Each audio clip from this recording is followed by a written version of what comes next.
नमस्कार, स्वागत है आप सभी का। एडेड जूनियर शिक्षक भर्ती के लिए काउंसलिंग से संबंधित जितने भी आपको प्रमाण पत्रों या फिर प्रपत्रों की आवश्यकता पड़ेगी, तो यहाँ पर हमने उनकी पूरी सूची, पूरी लिस्ट बना दी है। इसके पहले जो काउंसलिंग में डॉक्यूमेंट्स लगे हैं हमारे पास, वो सभी पीडीएफ हो चाहे उनके इमेजेज हो, सभी हमारे पास हैं। लेकिन हम एक बार यहाँ पर सबसे पहले ये देख लें कि कौन कौन से प्रपत्र चाहिए होते हैं। कोई भी डॉक्यूमेंट्स इसमें से छूटना नहीं चाहिए, और जो डॉक्यूमेंट्स नहीं होंगे उनके लिए क्या समाधान हो सकता है, और जाति प्रमाण पत्र को लेकर के या निवास को लेकर के कब का होना चाहिए, कितना पुराना होना चाहिए, ईडब्ल्यूएस हो गया, पिता का पति का, जो भी आपके मन में डाउट है वो आपके इस वीडियो के माध्यम से क्लियर होने वाले हैं। वीडियो को आप सभी स्किप मत करिएगा। अगर स्किप करेंगे फिर आपका उतना जो डॉक्यूमेंट्स की जो जानकारी होगी वो छूटेगी, फिर आप बाद में कमेंट करके पूछेंगे। तो आप वीडियो पहले प्लीज़ पूरा देख लें, उसके बाद आपके मन में कोई भी छोटा सा भी सवाल हो आप ज़रूर पूछिएगा और मैं रिप्लाई ज़रूर करूँगा। और मैं आपको जो भी डॉक्यूमेंट्स से पूरा दिखा रहा हूँ ये आपको इस क्रम में लगाना नहीं है, आपको किस क्रम में लगाना है वो मैं आपको अलग से बताऊँगा। अभी केवल आप पूरी डॉक्यूमेंट्स एक बार देख लीजिए। जो आपको डॉक्यूमेंट्स लगाना होता है काउंसलिंग में, एक तो आपका बड़ी फाइल होती है जिसमें आप मूल अभिलेख लगाते हैं। इसके अलावा दो छोटी फाइलें होती हैं जिसमें आप उसकी फ़ोटोकॉपी लगाते हैं। सभी फोटोकॉपी को सेल्फ अटेस्ट करना होता है। बहुत सारी चीज़ें हैं जो कि एक वीडियो में संभव नहीं है, लेकिन एक बार हम यहाँ पर पूरी डॉक्यूमेंट्स की सूची देख लेते हैं। सबसे पहले यहाँ पर देखिए आवेदन पत्र, जो आपने ऑनलाइन फॉर्म भरा होगा जूनियर एडेड का, वो आवेदन पत्र, प्लस जो आप अभी ऑनलाइन फॉर्म भरेंगे, जैसे जियो आ गया, फिर उसके बाद जो है एनआईसी के द्वारा पोर्टल खोला जाएगा और ऑनलाइन आवेदन लिए जाएंगे। जिला वरीयता वाला प्रेफरेंस भरना होता है। वो प्रेफरेंस कैसे भरना है भैया आपको मैं आपको बताऊंगा वीडियो, एक बार आप वो वीडियो ज़रूर देख लीजिएगा। पिछली बार जिन लोगों ने देखा था 69,000 शिक्षक भर्ती में सबको फ़ायदा हुआ था। उसमें बस ये होता है, थोड़ा सा समझना होता है कि किस प्रकार से जिला आवंटन करता है एनआईसी। अगर वो प्रक्रिया अगर हम समझ गए तो फिर वो चीज़ें आप खुद से भी आप बताने लग जाएंगे, फिर हमारे बताने की आवश्यकता ही नहीं पड़ेगी। बस एक बार आपको उस चीज़ को थोड़ा सा समझना होता है। तो ये दोनों फॉर्म हो गए, ऑनलाइन आवेदन वाला जो आप करेंगे अभी काउंसलिंग मेरिट सूची आने से पहले, शासनादेश आने के बाद। और एक तो आपका आवेदन फॉर्म हो गया जूनियर एडेड वाला। आईडी प्रूफ जो आपने फॉर्म में लगाया हो, वैलिड आईडी प्रूफ जो मान्य है जूनियर एडेड के लिए, आधार है, ड्राइविंग लाइसेंस है कि नहीं मुझे ध्यान नहीं आ रहा, जो भी है आईडी, ठीक है। एक बार हम नोटिफिकेशन देखेंगे जूनियर एडेड का तो वहाँ से आपको फिर से बताएंगे जो भी इसकी विस्तृत चीज़ें रहेंगी। अनुभव प्रमाण पत्र ये प्रधानाध्यापक के लिए हो गया। एनओसी अगर आप पहले से कहीं पर सहायक अध्यापक या फिर माफ़ी चाहूँगा, पहले से आप कहीं पर सरकारी या अर्ध सरकारी नौकरी कर रहे हो तो आपको वहाँ से एनओसी लेना आपके पास अनिवार्य है। लेकिन ध्यान रहे जितने भी आपको डॉक्यूमेंट्स यहाँ पर कुछ को छोड़ करके ये सभी जो डॉक्यूमेंट्स है, जैसे एनओसी हो गया, या फिर हम आगे भी हम और बात करेंगे, जाति निवास है, ईडब्ल्यूएस है, विशेष आरक्षण है, ये सभी डॉक्यूमेंट्स आपके आवेदन फॉर्म जो हमने फॉर्म भरा है जूनियर एडेड का मार्च 2021 जो लास्ट डेट है फॉर्म भरने की, उस लास्ट डेट से पहले का होना चाहिए एनओसी भी। जाति प्रमाण पत्र, निवास प्रमाण पत्र, जब फॉर्म भरा जा रहा था तो उस समय हमने, हालांकि कुछ हमारे भैया बहन नाराज़ हो जाते हैं कि आप कितनी बार एक ही चीज़ बताते हैं, लेकिन जब गलती हो जाती है बाद में जब पूछते हैं कि हमने तो ये उस समय बनवा नहीं पाया, तो फिर वहाँ पे जब वही चीज़ें फिर मैं बाद में आपको बताता हूँ कि ये चीज़ें हमने बताई थी उस समय आपको।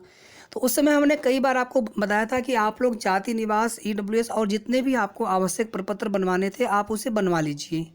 सही सही कोई भी नाम वगैरह में, कोई भी सरने में एक स्पेलिंग की भी मिस्टेक नहीं होनी चाहिए, नहीं तो फिर चलेंगे आप उसके लिए एफिडेविट बनवाना पड़ेगा।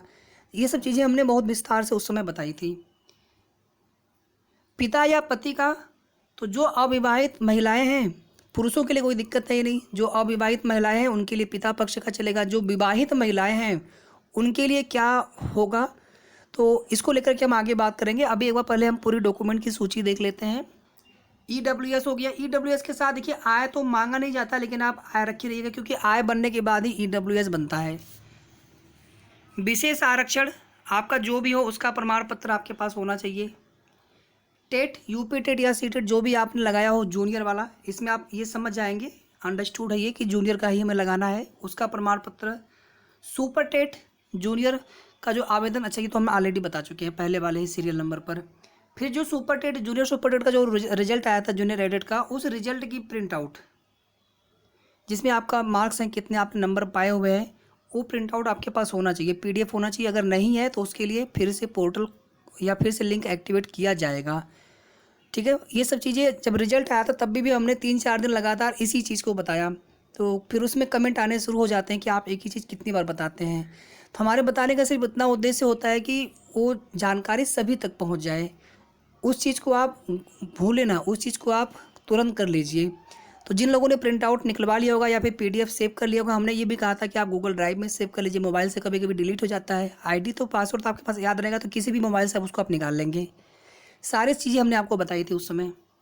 फिर देखिए, चरित्र प्रमाण पत्र आपको चाहिए होता है 2, और इसमें भी राजपत्रित अधिकारियों से, किस प्रकार के कौन कौन से राजपत्रित अधिकारी की श्रेणी में आते हैं ये भी हम आपको बताएंगे। इसके बाद देखिए, हाई स्कूल या 10th कह लीजिए आप, उसका अंक पत्र प्रमाण पत्र अगर अलग अलग है, पुराने होंगे तो अलग अलग होगा, नए अगर अभ्यर्थी होंगे तो आपके एक में होंगे, तो एक में होंगे तो एक चाहिए वही, अगर अलग अलग होंगे तो दोनों चाहिए। सेम चीज़ें इंटरमीडिएट के लिए, BEd BTC DLED का प्रमाण पत्र, जिनके प्रमाण पत्र ना हो, अच्छा यहाँ पर एक तो छूट गया, एक यहाँ पर छूट गया, माफ़ी चाहूँगा, एक यहाँ पर स्नातक भी लिखना था, छूट गया, ठीक है। तो स्नातक का आप यहाँ पे समझ जाइए, स्नातक का सर्टिफिकेट हो गया, और सभी ईयर या फिर सेमेस्टर जो भी हो सकता है, किसी ने बीटेक किया हो, कोई प्रोफेशनल कोर्स किया हो, तो सभी सेमेस्टर की मार्कशीट, अंक पत्र या ईयरली जैसे भी हो, सभी मार्कशीट और सर्टिफिकेट दोनों आपको चाहिए। अगर आपके पास सर्टिफिकेट ना हो काउंसलिंग के समय, चाहे BEd BTC DLED में किसी का अगर प्रमाण पत्र अगर आप न ले पाए हों, तो आपको प्रोविज़नल बनवा लेना है। बिना प्रोविज़नल आप लिए काउंसलिंग कराने नहीं जाना है, आपको ध्यान रखिए, प्रोविज़नल आपको चाहिए ही चाहिए। और इसमें से कोई भी डॉक्यूमेंट्स आपके पास ना हो ऐसा नहीं होना चाहिए, सभी डॉक्यूमेंट्स आपके पास होने चाहिए। हाँ, किसी को करेक्शन के लिए भेजा है, किसी में गलती है, वो सब चीज़ें क्या, उसके लिए समाधान है, लेकिन पहले एक बार सारे जो डॉक्यूमेंट्स हैं एक बार आप देख लीजिए, और ये सभी डॉक्यूमेंट्स आपके पास होने चाहिए किसी न किसी फॉर्म में। प्रमाण पत्र है नहीं तो प्रोविजनल के फॉर्म में होना चाहिए, 6 महीने के लिए वैलिड होता है, ठीक है। इसी तरह से BTC BEd DLED जो भी आपने किया है उसके सभी सेमेस्टर की मार्कशीट, अंक पत्र। इसके बाद देखिए, जब आप ऑनलाइन आवेदन कर लेंगे उसके बाद मेरिट सूची आएगी, फिर हम काउंसलिंग कराने जाते हैं जिलेवार। तो जब मेरिट सूची आएगी तो मेरिट पूरी PDF होगी, 50 60 70 80 90 100 जितने भी पेजेस की PDF हो, डिपेंड करेगा कितनी सीटों पर भर्ती हो रही है।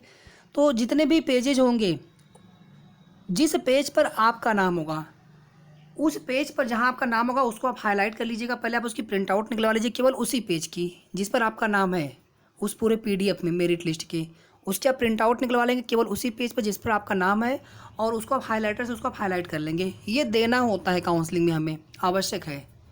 डिमांड ड्राफ्ट DD कितने रुपए का लगेगा, जब विज्ञप्ति आएगी, शासनादेश आएगा तो उतने रुपए का बनवाना रहेगा हमें। सचिव उत्तर प्रदेश बेसिक शिक्षा परिषद प्रयागराज, पहले इलाहाबाद लिखा जाता था, आप प्रयागराज लिखेंगे इसमें।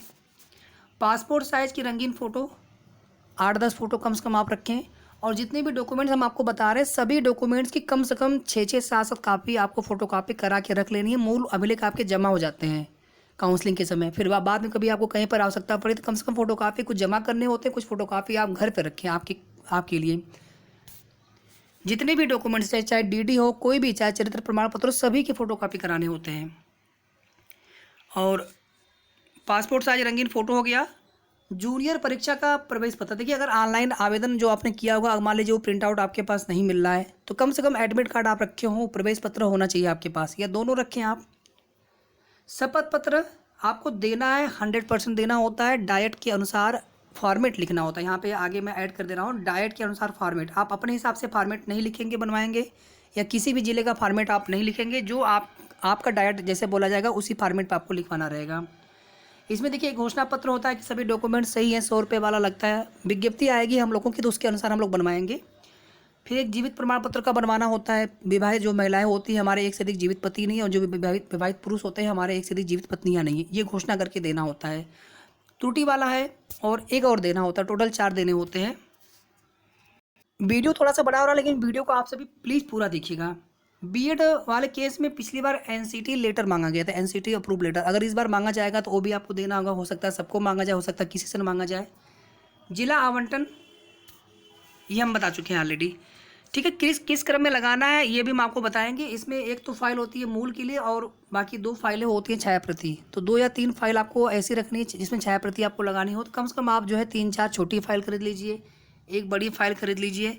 लिफाफा चाहिए होता है, डाक टिकट चाहिए होता है। कितने का टिकट लगेगा वो आपको वहीं पर पता चल जाएगा, लेकिन आप टिकट अपने पास पहले से रखें।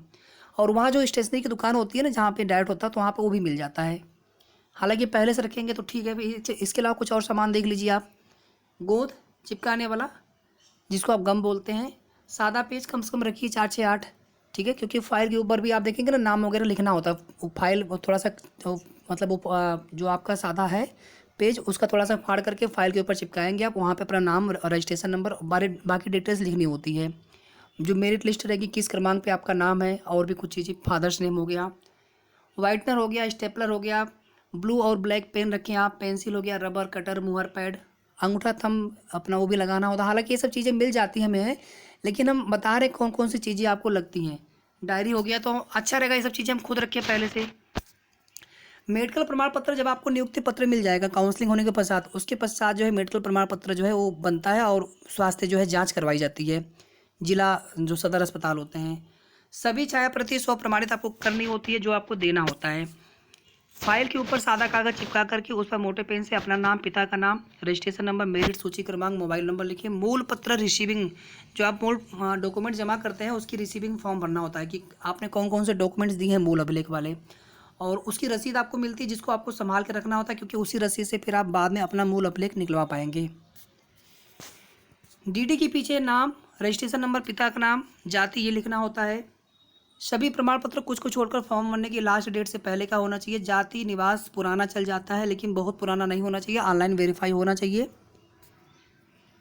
ये सभी प्रमाण पत्रों की एक लिस्ट हो गई। इसके बाद हम लोग एक एक प्रमाण पत्रों को लेकर के, या जो हमने बताया कि जिसका क्या फॉर्मेट, जैसे सीसी के लिए क्या फॉर्मेट है, शपथ पत्र का क्या फॉर्मेट है, किस क्रम में लगाना है, किस फाइल में कौन सा कैसे लगाना है, बस इसी के बाद हम जस्ट नेक्स्ट वीडियो में उसको लेकर के बात करेंगे। वीडियो बहुत लंबा ना हो इसलिए हम अलग अलग देख लेंगे, लेकिन जो डॉक्यूमेंट्स वाला जो भी वीडियो हो आपको वो वीडियो पूरा देखना है, ताकि कोई भी आपसे इम्पोर्टेंट जो भी उसमें जानकारी है आपसे छूटनी नहीं चाहिए। और वीडियो को आप सभी प्लीज़ लाइक करके शेयर भी कर दीजिएगा इसको, ताकि सभी तक जो है डॉक्यूमेंट्स की सही जानकारी पहुँचे। और अगर अभी तक आपने चैनल को सब्सक्राइब न किया हो तो प्लीज़ कर लें। धन्यवाद।